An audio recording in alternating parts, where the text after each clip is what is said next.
Le soleil parisien du matin a à peine percé l'horizon que Louise Durand arrive au siège de sa chaîne de supermarchés. L'imposant bâtiment, dont la façade vitrée reflète les premiers rayons dorés, ressemble à un géant endormi qui s'apprête à se réveiller pour une nouvelle journée de travail. Louise, une jeune femme de 32 ans aux cheveux blonds impeccablement coiffés et aux yeux verts perçants, porte le poids de la gestion d'un empire familial.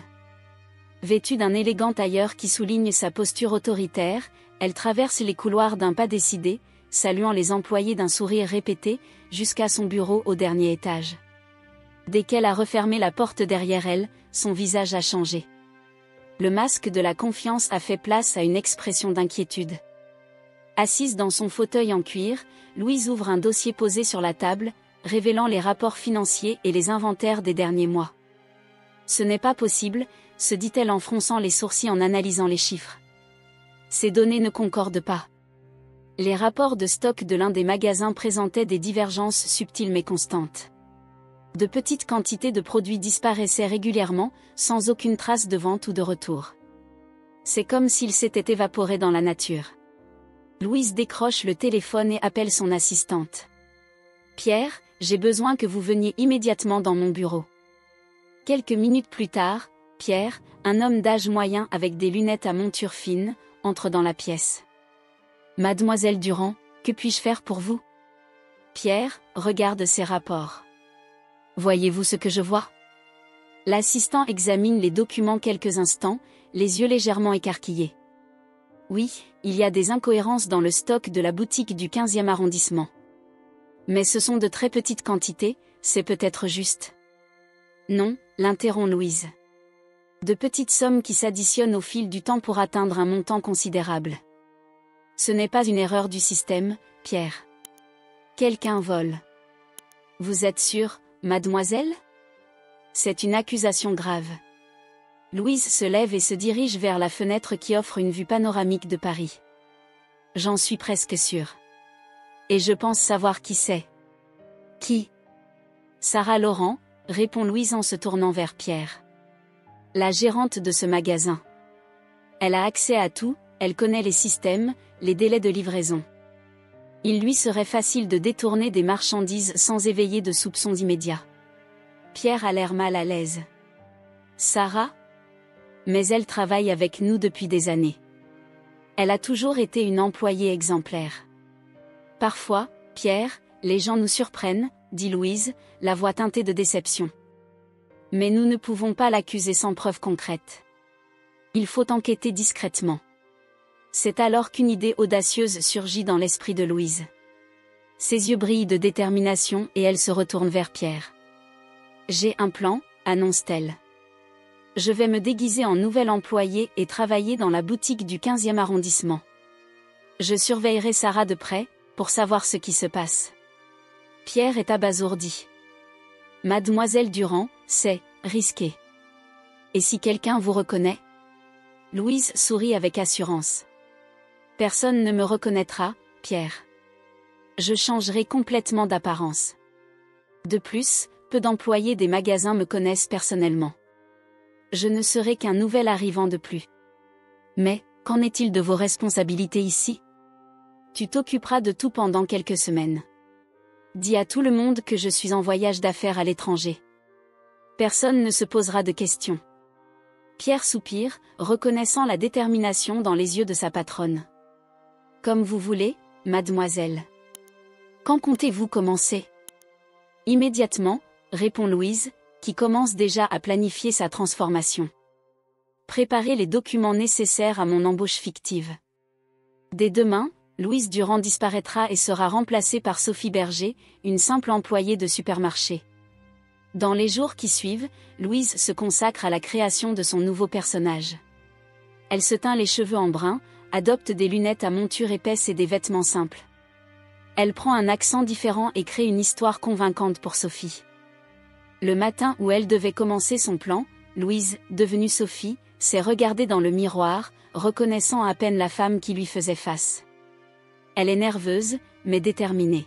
« Allez, Sophie, » dit-elle à son reflet, « il est temps de découvrir la vérité. » Le cœur battant, avec un mélange d'appréhension et d'excitation, Louise quitte son luxueux appartement, prête à plonger dans un monde complètement différent du sien.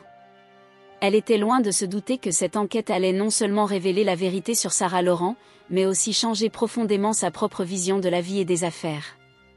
La première journée de Louise en tant que Sophie Berger au supermarché du 15e arrondissement commence tôt. Vêtue de l'uniforme standard de l'entreprise, un polo bleu et un pantalon noir, elle se fond dans la masse des autres employés qui arrivent pour le service du matin. Bienvenue, Sophie, salue Sarah Laurent, la responsable du magasin, avec un sourire chaleureux. Louise doit contenir sa surprise de voir Sarah en personne pour la première fois. Cette femme d'âge moyen, aux cheveux gris et aux yeux bienveillants, ne ressemblait en rien à la criminelle que Louise avait imaginée. Merci, mademoiselle Laurent, répond Louise en gardant son faux accent. Appelez-moi Sarah. Venez, je vais vous faire visiter. Pendant les premières heures, Sarah a guidé Sophie dans le magasin, lui expliquant les procédures, la présentant à ses collègues et lui apprenant à se servir de la caisse. Louise l'a observée attentivement, non seulement pour apprendre ses nouvelles tâches, mais aussi pour déceler tout signe suspect dans le comportement de Sarah. Au fil des jours, Louise s'est adaptée à la routine du supermarché. Elle balaie les allées, range les rayons et sert les clients, tout en gardant un œil sur Sarah. Cependant, à sa grande frustration, elle n'a rien remarqué d'extraordinaire dans le comportement de la directrice. Ce n'est qu'à la fin de la première semaine que Louise a remarqué quelque chose d'inhabituel. Alors qu'elle rangeait des produits dans la réserve, elle a vu Sarah entrer discrètement, en regardant autour d'elle pour vérifier qu'elle était bien seule. Cachée derrière une pile de cartons, Louise regarde Sarah prendre quelques produits sur les étagères, un paquet de riz, quelques boîtes de haricots, une bouteille d'huile de cuisine et quelques produits de toilette. Soigneusement, Sarah met le tout dans un sac en papier. Le cœur de Louise s'emballe. C'est donc comme ça qu'elle fait, se dit-elle, avec un mélange de triomphe et de déception. Au cours des jours suivants, Louise a été encore plus attentive aux mouvements de Sarah à la fin de chaque service. Le schéma se répète, toujours dans les dernières minutes avant la fermeture du magasin, Sarah trie discrètement quelques articles, principalement des denrées non périssables et des produits de première nécessité. Un soir, Louise a trouvé une excuse pour rester tard et aider à fermer la caisse. Elle aperçoit Sarah qui sort de l'arrière-boutique, portant le sac qui lui est désormais familier. « Sophie, ma chérie, tu es encore là ?» La voix de Sarah la surprend. Louise se retourne en essayant de prendre un air décontracté. « Ah, oui. Je finissais de vérifier la caisse. Tout va bien maintenant. » Sarah sourit, mais Louise remarque une légère nervosité dans ses yeux. « C'est du bon travail. Mais tu n'as pas besoin de rester si tard. Rentrez chez vous et reposez-vous. »« Bien sûr, merci Sarah. »« Bonne nuit, » répond Louise en regardant attentivement Sarah s'éloigner. Cette nuit-là, allongée dans son lit luxueux, un contraste frappant avec le rôle qu'elle jouait, Louise réfléchit à ses observations. Les preuves semblent claires. Sarah a bel et bien pris des marchandises dans le magasin sans les payer. Cependant, quelque chose dérange Louise. Le comportement de Sarah pendant la journée, sa gentillesse envers les clients et le personnel, son dévouement au travail, tout cela semblait incompatible avec l'image d'une voleuse. Peut-être n'est-ce qu'une façade très élaborée, se dit Louise en essayant de dissiper le doute qui commence à s'installer dans son esprit. Déterminée à obtenir des preuves concrètes, Louise planifie son prochain plan d'action. Elle doit découvrir ce que Sarah a fait des objets après avoir quitté le magasin. Fait-elle partie d'un projet plus vaste de revente d'objets volés? C'est avec cette question en tête que Louise s'endormit, plus déterminée que jamais. Demain, elle passera à l'étape suivante de son enquête, sans se douter que les réponses qu'elle trouvera changeront complètement sa perception de Sarah, mais aussi du monde qui l'entoure. Le lendemain soir, Louise est prête. Elle avait troqué son uniforme contre des vêtements sombres et discrets, parfaits pour passer inaperçus dans les rues de Paris à la nuit tombée. Le cœur battant, elle attend que Sarah sorte de la boutique, observant de loin la gérante qui passe à toute allure, portant le sac en papier désormais familier. C'est le moment, se dit Louise, qui respire profondément avant de se lancer dans une poursuite silencieuse. Sarah suit les rues animées, se fondant habilement dans la foule des Parisiens qui rentrent chez eux après une longue journée de travail. Louise se tient à bonne distance, alternant les trottoirs pour ne pas se faire remarquer. Au fur et à mesure qu'ils avancent, Louise se rend compte qu'ils s'éloignent du centre cosmopolite de Paris. Les immeubles élégants et les boutiques chics ont cédé la place à des constructions plus simples et plus anciennes. Les rues, autrefois larges et bien éclairées, sont devenues plus étroites et plus sombres. Louise se demande où elle va, sentant monter dans sa poitrine un mélange de curiosité et d'appréhension. Après presque une heure de marche, Sarah quitte enfin les rues principales pour entrer dans un quartier visiblement plus pauvre. Louise hésite un instant avant de la suivre. Ce n'était pas le genre d'endroit qu'elle fréquentait habituellement. Pour la première fois depuis le début de son enquête, elle se sentait vraiment hors de sa zone de confort. Les maisons sont petites et exiguës, et beaucoup d'entre elles ont des façades usées qui ne demandent qu'à être repeintes. Des enfants jouent sur les trottoirs étroits, tandis que des personnes âgées discutent sur des chaises placées à l'entrée de leur maison, profitant de la fraîcheur de la soirée. Sarah a salué plusieurs personnes en chemin, son sourire chaleureux illuminant son visage fatigué. Il était clair qu'elle connaissait bien le quartier et ses habitants. Louise regarde, intriguée, Sarah s'arrêter devant un petit immeuble. La gérante sonne à la porte de l'un des appartements du rez-de-chaussée, et la porte s'ouvre bientôt, laissant apparaître une femme âgée à l'allure frêle. « Bonsoir, Madame Rousseau », dit chaleureusement Sarah. « Je vous ai apporté quelques petites choses. » La dame sourit, ses rides se creusant autour de ses yeux. « Oh, Sarah, vous êtes un ange. Entrez, s'il vous plaît. » Sarah disparaît dans l'appartement, laissant Louise à l'extérieur, confuse et curieuse. 15 minutes plus tard, Sarah ressort, son sac visiblement plus léger. La scène s'est répétée plusieurs fois au cours de la soirée. Sarah a rendu visite à une jeune mère célibataire avec 2 enfants en bas âge, à un homme d'âge mûr qui semblait se remettre d'une maladie, et même à un abri de fortune pour les sans-abri. À chaque arrêt, Sarah distribue les produits qu'elle a apportés du supermarché, de la nourriture, des produits d'hygiène, parfois même des vêtements et des couvertures. Elle discute avec chaque personne, offrant non seulement une aide matérielle, mais aussi des mots de réconfort et d'encouragement. Louise observe la scène de loin, en ressentant un mélange confus d'émotions. La colère et la déception qu'elle avait d'abord ressentie en soupçonnant Sarah ont cédé la place à une admiration réticente et à un sentiment de honte grandissant. Lorsque Sarah est finalement rentrée chez elle, dans un modeste appartement du même quartier, Louise est restée longtemps dans la rue, absorbant tout ce dont elle avait été témoin. La réalité de la situation l'a frappée de plein fouet. Sarah n'était pas une voleuse ordinaire, volant pour son propre compte. Elle risquait son travail, sa réputation, tout, pour aider des personnes dans le besoin que la société ignore souvent. Louise sent les larmes lui monter aux yeux. Comment a-t-elle pu juger Sarah aussi sévèrement ? Comment a-t-elle pu être aussi aveugle à la réalité de la pauvreté qui existait à quelques kilomètres seulement de son luxueux bureau ? En rentrant lentement dans son appartement, Louise se sentait profondément ébranlée. Son enquête lui avait révélé bien plus qu'elle ne s'y attendait, non pas sur Sarah, mais sur elle-même et sur le monde qui l'entoure. Cette nuit-là, allongée dans son grand lit, Louise n'arrive pas à dormir. Son esprit est rempli d'images du quartier pauvre, des personnes que Sarah a aidées et des énormes disparités qui existent dans sa propre ville. Elle savait qu'elle ne pouvait pas retourner à sa vie normale après cela. Il fallait faire quelque chose. Mais que faire ? Et comment ? C'est avec ces questions en tête que Louise finit par s'endormir, sachant qu'au matin, elle aura des décisions difficiles à prendre. Dans les jours qui suivent sa découverte, Louise continue de se déguiser en Sophie, mais avec un nouvel objectif. Elle observe Sarah d'un œil nouveau, remarquant des détails qu'elle avait jusqu'alors ignorés, la fatigue sur son visage, la façon dont elle vérifie de temps en temps le prix des articles les plus basiques, l'attention sincère avec laquelle elle traite chaque client.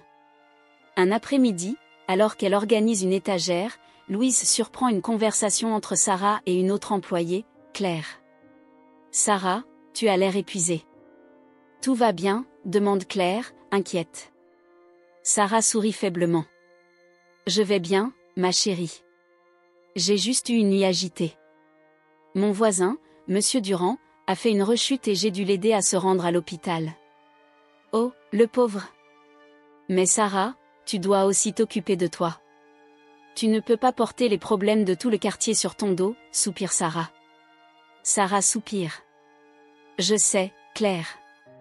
Mais si ce n'est pas nous, qui ce sera ? Louise a senti une boule dans sa gorge. Le dévouement de Sarah va bien au-delà de ce qu'elle avait imaginé. Déterminée à bien comprendre la situation, Louise décide de suivre Sarah à nouveau, cette fois-ci en prêtant attention à chaque détail. Un mercredi, après le travail, Louise a vu Sarah se diriger non pas vers le supermarché, mais vers une petite épicerie locale. À l'intérieur, Sarah achète divers articles avec son propre argent, du lait, du pain, des fruits frais et même quelques médicaments en vente libre. C'est donc ça, pense Louise, avec un mélange d'admiration et de culpabilité. Sarah ne se contentait pas de distribuer des produits de supermarché, elle dépensait aussi son propre salaire pour aider les autres. En suivant Sarah dans le quartier, Louise a assisté à des scènes qui briseraient le cœur de n'importe qui. Dans un petit appartement, Sarah a livré du lait et des fruits à une jeune maman avec un bébé dans les bras. Dans un autre, elle a aidé un homme âgé à prendre ses médicaments et s'est assurée qu'il avait assez à manger pour la semaine. « Sarah, vous êtes un ange », a déclaré une dame, les larmes aux yeux, en recevant un sac de provisions. « Je ne sais pas ce que nous ferions sans vous. »« Ne dites pas cela, Madame Lefebvre », répond Sarah avec douceur. « Nous sommes tous une communauté. Nous nous aidons les uns les autres. » Louise observe, cachée dans l'ombre, son cœur se serre. Elle n'avait jamais été témoin d'un tel niveau de compassion et d'altruisme. Lors d'un moment particulièrement émouvant, Sarah s'est arrêtée dans un petit parc où plusieurs sans-abri étaient rassemblés. Elle leur distribue des couvertures, des chaussettes chaudes et des sandwichs qu'elle a préparés chez elle. Louise l'a entendu demander à un homme d'âge moyen aux vêtements usés, « Comment te sens-tu aujourd'hui, Jean ?»« Mieux, Sarah », répondit-il avec un sourire fatigué. « Le médicament contre la toux que tu as apporté m'a vraiment aidé. » Sarah sourit et pose sa main sur son épaule. « Je suis heureuse de l'entendre. N'oubliez pas que la clinique communautaire sera ouverte samedi.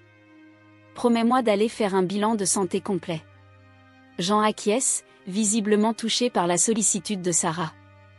Tout au long de la soirée, Louise a vu Sarah vider son sac et ses poches, donnant tout ce qu'elle avait à ceux qui en avaient besoin. Lorsqu'elle est finalement rentrée chez elle, tard dans la nuit, Sarah avait l'air épuisée, mais il y avait une lueur de satisfaction dans ses yeux. Louise, elle, s'est sentie complètement transformée. La femme qu'elle avait soupçonnée de vol était en fait une héroïne anonyme, sacrifiant son propre confort pour le bien des autres. Ce soir-là, de retour dans son luxueux appartement, Louise pleure. Elle pleurait de honte pour ses jugements hâtifs, d'admiration pour Sarah et de tristesse pour la dure réalité dont elle avait été témoin.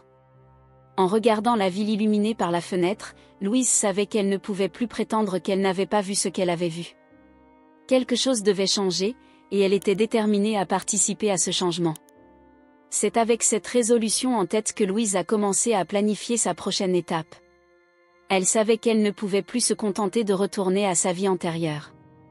La question était maintenant de savoir comment elle pourrait utiliser sa position et ses ressources pour faire la même différence que Sarah, mais à une échelle beaucoup plus grande. Dans les jours qui ont suivi, Louise a approfondi son enquête, mais avec un objectif complètement différent. Elle n'est plus à la recherche de preuves d'un crime, mais tente de comprendre l'étendue de la gentillesse de Sarah et l'impact de ses actions sur la communauté. Chaque jour apporte son lot de révélations qui impressionnent Louise tout en lui faisant honte de ses jugements antérieurs. Un samedi matin, Louise voit Sarah arriver tôt au travail, portant une mystérieuse boîte. Curieuse, elle la suit discrètement jusqu'à l'arrière du magasin, où Sarah commence à organiser ce qui ressemble à une petite bibliothèque de fortune.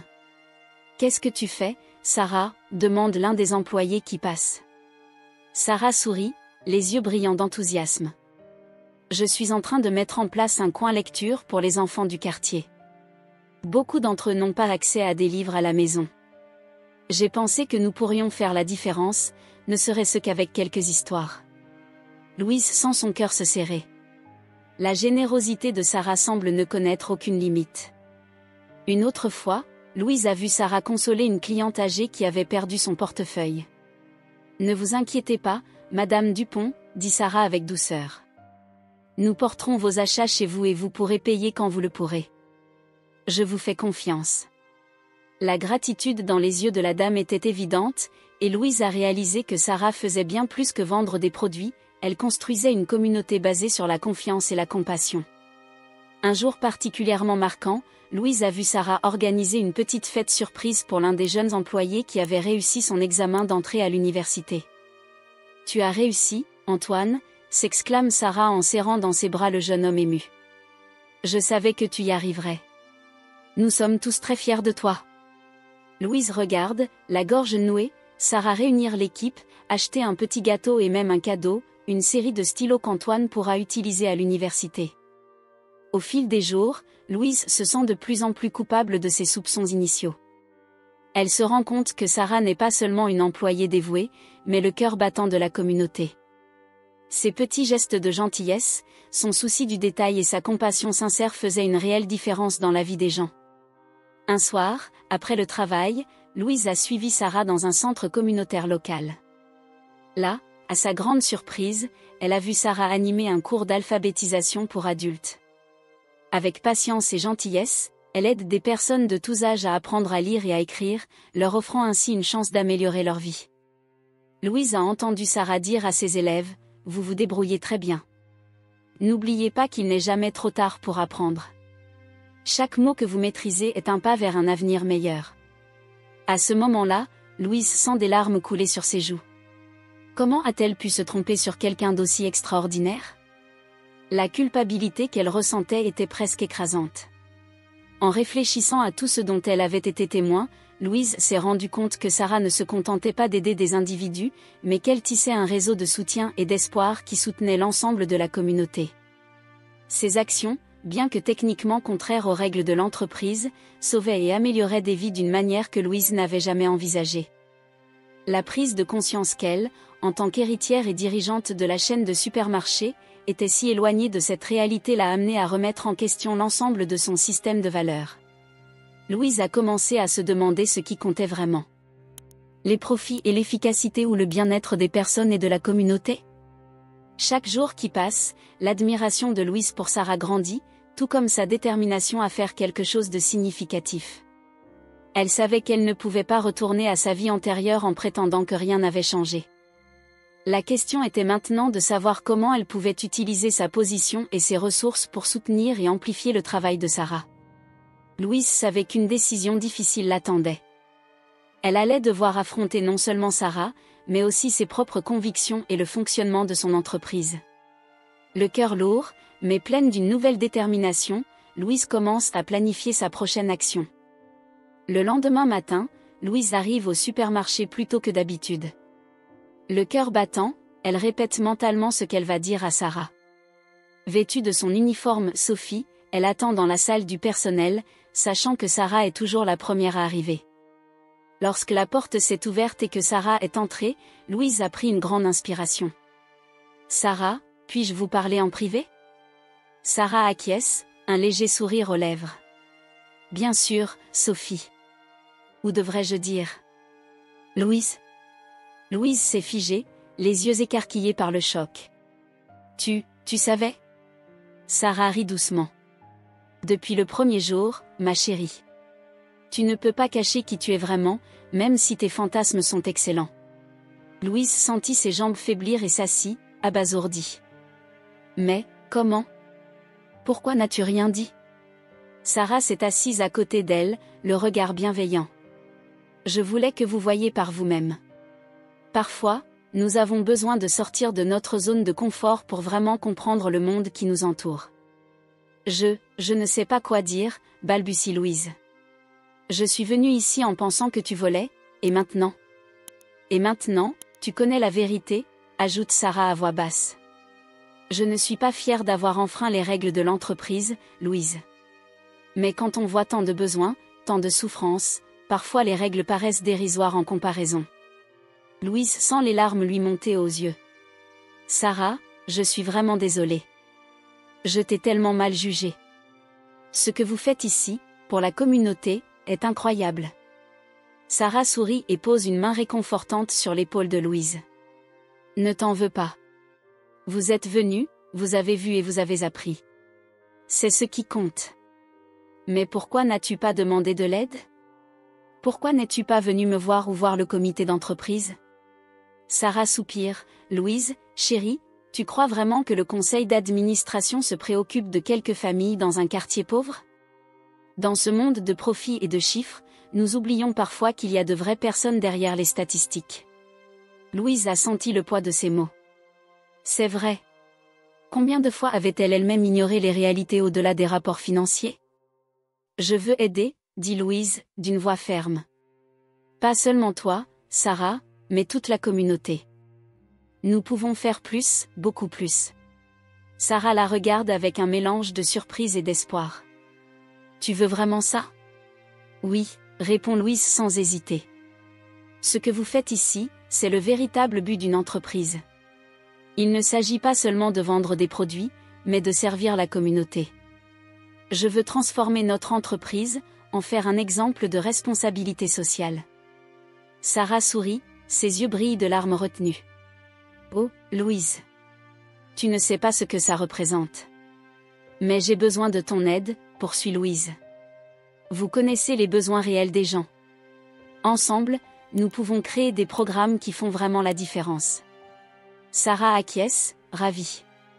Ce sera un honneur de travailler avec vous sur ce projet, Louise.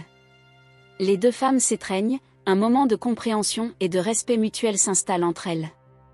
Alors, qu'est-ce qu'on fait maintenant? Demande Sarah. Louise sourit, se sentant investie d'une nouvelle énergie et d'un nouveau but. Maintenant, nous commençons à planifier. Nous avons beaucoup de travail devant nous, mais ensemble, nous pouvons faire la vraie différence que cette communauté mérite. Alors que le soleil se lève et illumine la ville, Louise et Sarah commencent à tracer les premières étapes d'une nouvelle ère pour l'entreprise et la communauté. Ce qui avait commencé comme une enquête sur un vol présumé s'était transformé en une révolution de la compassion et de la responsabilité sociale. Alors que Louise et Sarah discutent de leurs projets initiaux de transformation de l'entreprise, un silence soudain s'installe dans la salle. Sarah semble hésiter, comme si elle cherchait le courage de dire quelque chose d'important. Louise, commença-t-elle, la voix légèrement tremblante, il y a quelque chose que tu dois savoir sur moi et pourquoi tout cela est si important pour moi. Louise acquiesce, l'encourageant à continuer. Sarah prend une grande inspiration. J'ai grandi dans ce quartier. En fait, dans la même rue où nous avons livré de la nourriture hier soir. Les yeux de Louise s'écarquillent de surprise, mais elle reste silencieuse, permettant à Sarah de continuer. Ma famille était très pauvre. Souvent, nous nous couchions le ventre vide. J'ai vu ma mère pleurer en silence, pensant que personne ne la regardait, parce qu'il n'y avait rien à mettre sur la table pour nous. La voix de Sarah faiblit et elle fait une pause pour se ressaisir. En grandissant là-bas, on ne se contente pas de voir la pauvreté, on la ressent dans toutes les fibres de son être. Chaque personne que j'aide maintenant, Louise, je vois ma famille, mes voisins, mes amis d'enfance. Louise sent une boule dans sa gorge, émue par cette révélation.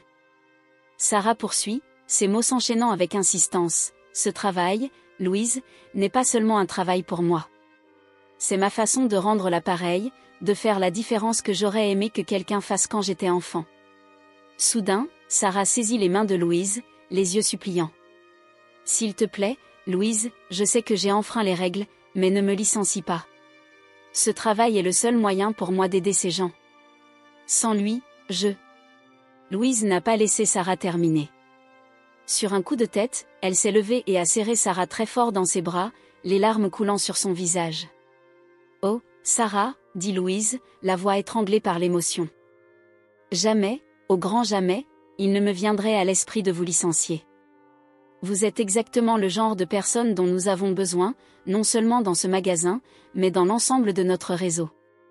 Sarah sanglote de soulagement dans les bras de Louise.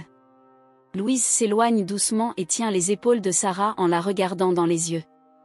En fait, Sarah, je veux faire plus que garder ton travail. Je veux que tu diriges un nouveau programme au sein de notre entreprise. Sarah a cligné des yeux, confuse. Un nouveau programme? Louise sourit, les yeux brillants de détermination. Oui. Un programme officiel de dons et de soutien à la communauté, mis en œuvre dans l'ensemble de notre chaîne de supermarchés. Et je veux que vous en soyez le fer de lance. Je ne sais pas quoi dire, balbutie Sarah, visiblement émue. Dites que vous acceptez, répond Louise avec un doux sourire.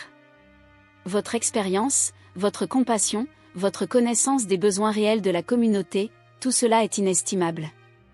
Ensemble, nous pouvons transformer ce que vous faites ici en quelque chose de beaucoup plus grand. Sarah acquiesce, les larmes de joie aux yeux. Oui, oui, j'accepte. Merci, Louise. Tu ne sais pas ce que cela représente. Non, Sarah, dit Louise doucement. C'est toi qui ne réalises pas à quel point tu comptes pour moi. Vous m'avez ouvert les yeux sur une réalité que j'ignorais. Maintenant, nous avons la possibilité de faire une vraie différence. Les deux femmes s'étreignent à nouveau, cette fois en tant que partenaires d'une mission commune. Alors, par où commencer, demande Sarah en essuyant ses larmes. Louise sourit, se sentant énergisée et déterminée. Nous commençons tout de suite. Nous allons élaborer un plan détaillé, le présenter au conseil d'administration et faire de cette entreprise un exemple de la manière dont les entreprises peuvent et doivent être une force pour le bien de la société. Alors que le soleil se lève dans le ciel, illuminant Paris, Louise et Sarah se mettent au travail sur leur nouveau projet. Ce qui avait commencé par un vol présumé s'est transformé en une révolution de la compassion et de la responsabilité sociale des entreprises. C'est ainsi que, dans la petite salle du personnel d'un supermarché de la banlieue parisienne, est né un partenariat qui promettait de changer non seulement une communauté, mais potentiellement tout le concept de la façon dont les entreprises peuvent interagir avec les communautés qu'elles servent et les soutenir.